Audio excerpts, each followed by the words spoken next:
एक घना जंगल था जहाँ तरह तरह के जानवर बसते थे। इन्हीं में एक चालाक और होशियार बंदर भी रहता था। बंदर बहुत खुश मिजाज था, लेकिन साथ ही बहुत समझदार भी। वो दरख्तों पर उछलता, फल खाता और सब जानवरों से दोस्ती रखता था।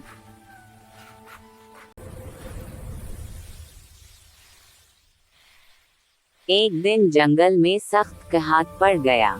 नदी खुश्क हो गई, दरख्तों पर फल कम हो गए और सब जानवर परेशान होने लगे।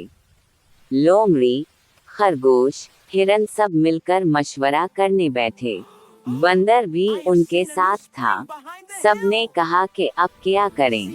खाने पीने का कोई इंतजाम नहीं। बंदर ने कुछ सोचा और कहा, हम जंगल के दूसरे किनारे चलते हैं, जहाँ पहाड़ी के पीछे नया चश्मा निकला है। मैंने कल वहाँ कुछ हरे दरख्त देखे थे। सब जानवर पहले तो हैरान हुए, मगर आखिरकार बंदर की बात मान ली।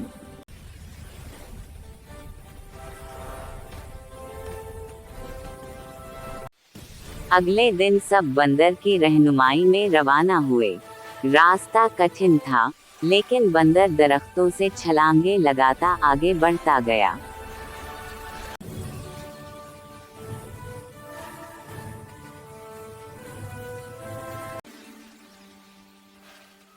आखिरकार वो चश्मे तक पहुंच गए। वहां ताज़ा पानी और बहुत से फलदार दरख्त थे।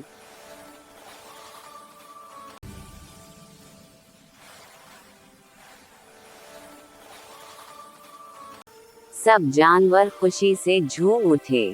सबने बंदर का शुक्रिया अदा किया।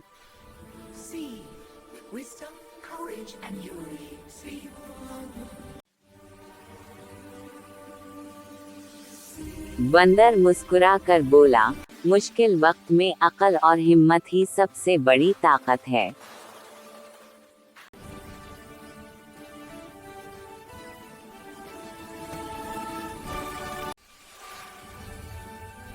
इस दिन के बाद से जंगल के सब जानवर बंदर को अपना कायद मानने लगे। बंदर ने सबको सिखाया कि इत्तेहाद और समझदारी से हर मुश्किल आसान हो जाती है।